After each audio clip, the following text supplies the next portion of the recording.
Everyone and welcome to today's video.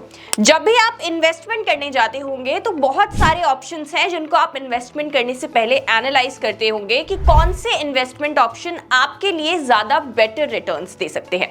और जब आप ये करने जाते हैं तो दो इन्वेस्टमेंट ऑप्शन ऐसे हैं जो आप जरूर एनालाइज करते होंगे, क्योंकि ये दो इन्वेस्टमेंट ऑप्शंस ऐसे हैं जो सबसे ज्यादा ल्यूक्रेटिव रिटर्न्स आपको दे सकते हैं। पहला है स्टॉक मार्केट और दूसरा है रियल एस्टेट। जी हाँ, जब भी आप इन्वेस्टमेंट करने जाते हैं तो आप जरूर देखते हैं कि रियल एस्टेट में इन्वेस्टमेंट करने से बेटर रिटर्न्स मिल सकते हैं या फिर हमें वो पैसा वो कैपिटल स्टॉक मार्केट में लगानी चाहिए। So in today's video we are going to compare both of these investment options. देखेंगे कि आप किस तरीके से रियल एस्टेट और स्टॉक मार्केट में इन्वेस्ट कर सकते हैं, क्या ऐसी चीजें हैं जो आपको इन दोनों ही इन्वेस्टमेंट ऑप्शन में इन्वेस्ट करने से पहले जरूर देखनी चाहिए, और साथ ही साथ ये भी जानेंगे कि आपके लिए आपकी इन्वेस्टमेंट नीड्स के हिसाब से कौन सा ऑप्शन बेटर रहेगा। तो अगर आप भी इन दोनों इन्वेस्टमेंट ऑप्शंस के बारे में जानना चाहते हैं, इन दोनों के बीच का डिफरेंस जानना चाहते हैं, तो keep watching the video till the end. और अगर आपने अभी तक हमारे चैनल को सब्सक्राइब नहीं किया है तो प्लीज हमारे चैनल को सब्सक्राइब कर लीजिए, बेल आइकन को प्रेस कर दीजिए ताकि ऐसी और वीडियोस की नोटिफिकेशन आपको मिलती रहे।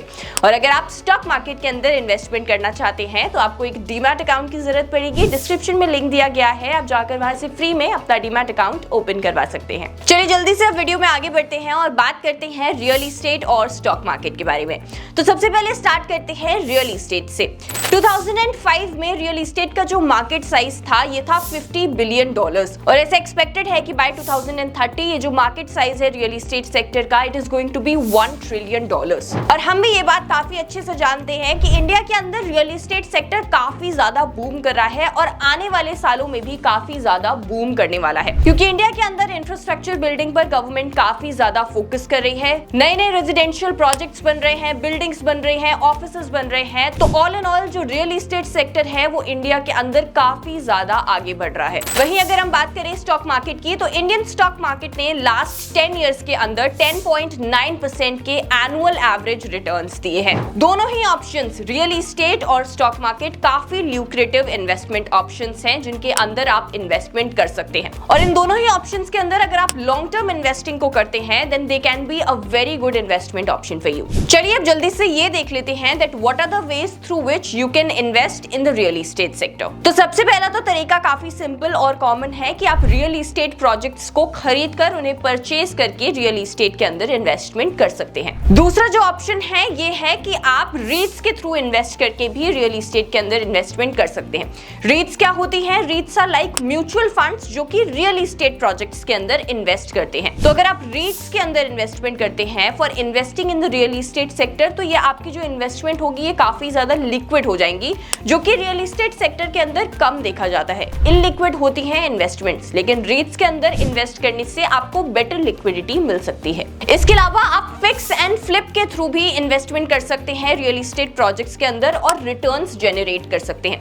यहाँ पे क्या होता है, ऐसी प्रॉपर्टीज के अंदर इन्वेस्टमेंट करी जाती हैं जिन्हें थोड़ी सी मेंटेनेंस और रिपेयर की जरूरत है। उन प्रॉपर्टीज को मेंटेन करके और उनका रिपेयर करके उन्हें हाई प्राइसेस पर बेचा जाता है और इस तरीके से यहाँ पर रिटर्न जनरेट किया जाता है। इसके अलावा आप इन्विट्स यानी कि इंफ्रास्ट्रक्चर इन्वेस्टमेंट ट्रस्ट के थ्रू भी रियल एस्टेट प्रोजेक्ट्स के अंदर इन्वेस्ट कर सकते हैं, जहां पर ये रोड्स, ब्रिजेस और पावर प्लांट्स को बनाने का काम करते हैं। आप इन सभी प्रोजेक्ट्स के अंदर इन्वेस्टमेंट कर सकते हैं by the help of InvITs. Again अगर आपको ये नहीं पता कि इन्विट्स क्या होते हैं, इन्विट्स भी म्यूचुअल फंड्स की तरह ही हैं, जहां पर इन्वेस्टमेंट इंफ्रास्ट्रक्चर प्रोजेक्ट्स के अंदर करी जाती है। इन सभी तरीकों के अलावा जिनसे आप इन्वेस्टमेंट कर सकते हैं in the real estate projects, एक और तरीका है जिसके थ्रू आप रियल एस्टेट के अंदर इन्वेस्टमेंट कर सकते हैं, ये है रियल एस्टेट म्यूचुअल फंड्स, यानी कि ऐसे म्यूचुअल फंड्स जो कि रियल एस्टेट प्रोजेक्ट्स के अंदर इन्वेस्टमेंट करते हैं। तो ये तो बात कर ली हमने रियल एस्टेट की, अब हम बात करेंगे स्टॉक मार्केट की। तो स्टॉक मार्केट के अंदर आप किस तरीके से इन्वेस्ट कर सकते हैं? आप स्टॉक मार्केट के अंदर कंपनीज में इन्वेस्टमेंट करते हैं। ये कंपनीज 3 टाइप की हो सकती हैं जिन्हें मार्केट कैपिटलाइजेशन के बेसिस पर डिफरेंशिएट किया जाता है। पहली होती है लार्ज कैप कंपनीज, दूसरी होती है मिड कैप कंपनीज और तीसरी होती है small cap companies. On the basis of market cap जो टॉप 100 स्टॉक्स होते हैं that are listed on the stock market, इन्हें हम लार्ज कैप स्टॉक्स कहते हैं। और 101 से 250 तक जो स्टॉक्स रैंक करते हैं in terms of market capitalization, वो होते हैं मिड कैप स्टॉक्स या फिर मिड कैप कंपनीज। जो स्टॉक्स या फिर कंपनीज 251 या उससे बिलो रैंक करती हैं in the terms of market capitalization, उन्हें हम स्मॉल कैप कंपनीज या फिर स्मॉल कैप स्टॉक्स भी कहते हैं। लार्ज कैप कंपनीज ऐसी कंपनीज होती हैं जो कि काफी ट्रस्टवर्दी हैं और जिन्होंने मार्केट में हमेशा कंसिस्टेंट रिटर्न्स दिए हैं उनके इन्वेस्टर्स को। साथ ही साथ मार्केट में जब एक डाउनफॉल आता है तो उसे काफी अच्छे से ये कंपनीज मैनेज कर लेती हैं। और उसके बाद आती है मिड कैप कंपनीज जिनका ग्रोथ पोटेंशियल काफी ज्यादा होता है अगर हम कंपेयर करें लार्ज कैप कंपनीज से, जिसकी वजह से इनमें थोड़ा सा रिस्क भी लार्ज कैप कंपनीज के कंपैरिजन में ज्यादा होता है। लेकिन अगर आप ऐसी कंपनीज के अंदर इन्वेस्टमेंट करना चाहते हैं जो आगे चल के आपको ज्यादा रिटर्न्स दे सकती हैं, अच्छे रिटर्न्स दे सकती हैं because they have a high potential of growth, तो आपको मिड कैप कंपनीज के अंदर इन्वेस्टमेंट करना चाहिए। लास्टली अगर हम बात करें स्मॉल कैप कंपनीज या फिर स्मॉल कैप स्टॉक्स की, तो यहाँ पर रिस्क थोड़ा सा ज्यादा होता है क्योंकि ये ऐसी कंपनीज होती हैं जो कि इतनी ज्यादा रिकॉग्नाइज्ड कंपनी नहीं है, जिनकी इतनी अच्छी मार्केट के अंदर गुडविल नहीं होती है। साथ ही साथ इनका जो probability of giving good returns होता है ये 50-50% होता है, यानी कि 50% ऐसे चांसेस हैं कि ये मल्टी बैगर भी बन सकती हैं और 50% चांसेस ये भी हो सकते हैं कि आपकी कैपिटल ही इनमें इन्वेस्ट करने से चली जाए। तो काफी ज्यादा विजिलेंट रहना चाहिए as an investor if you are investing in small cap stocks. इन तीनों ही कंपनीज के अंदर आप स्टॉक मार्केट के अंदर इन्वेस्ट कर सकते हैं for better returns. So till now in the video we have discussed कि रियल एस्टेट सेक्टर के अंदर आप किस तरीके से इन्वेस्टमेंट कर सकते हैं, क्या रिटर्न्स मिलेंगे आपको, उसके बाद स्टॉक मार्केट के अंदर किस तरीके से इन्वेस्टमेंट करी जा सकती है और किस तरीके के रिटर्न्स आप पा सकते हैं। अब हम डिस्कस करने वाले हैं differences between stock market and real estate sector. तो सबसे पहला डिफरेंस है on the basis of minimum investment.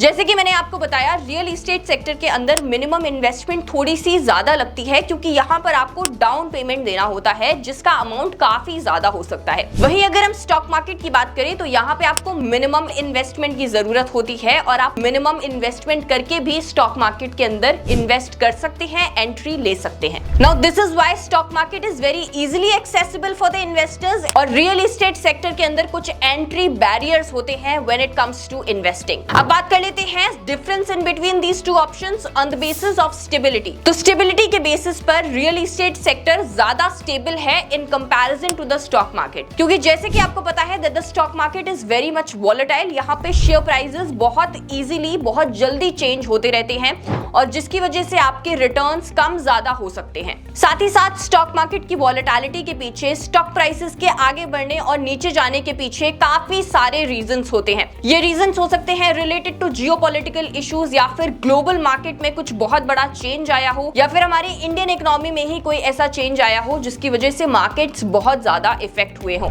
आप जानते ही होंगे कि ट्रेंड्स की वजह से, न्यूज की वजह से मार्केट काफी ज्यादा इंपैक्ट होते रहते हैं और यही कुछ फैक्टर्स हैं जो कि इंडियन स्टॉक मार्केट को काफी ज्यादा वॉलेटाइल बना देते हैं and also makes it less stable when compared to investing in real estate. अब बात कर लेते हैं डाइवर्सिफिकेशन की। तो अगर डाइवर्सिफिकेशन की बात करें तो स्टॉक मार्केट के अंदर आपको ज्यादा डाइवर्सिफिकेशन मिलती है क्योंकि आप टाइप्स ऑफ कंपनीज में इन्वेस्ट कर सकते हैं जो कि डिफरेंट सेक्टर से हो सकती हैं, तो यहाँ पे आपको डाइवर्सिफिकेशन ज्यादा मिल जाएगा। वहीं अगर रियल एस्टेट की बात करें तो यहाँ पे डाइवर्सिफिकेशन आपको थोड़ा सा कम मिलेगा in comparison to stock market.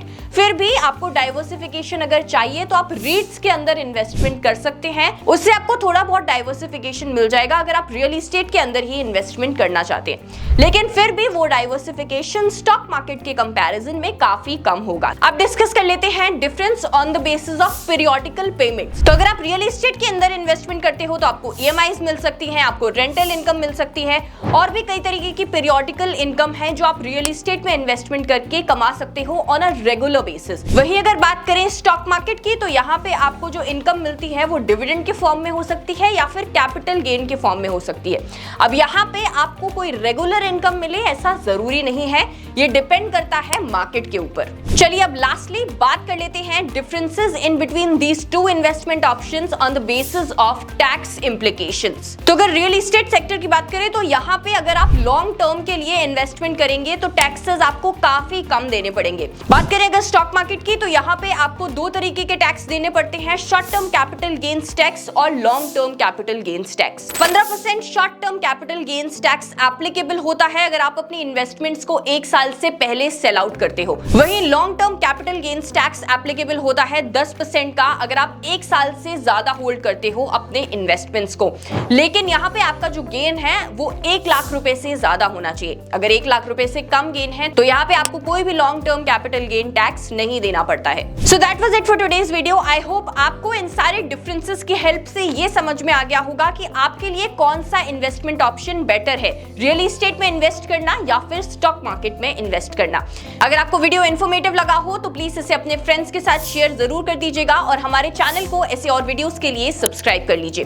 Thank you so much for watching. I will see you in the next video.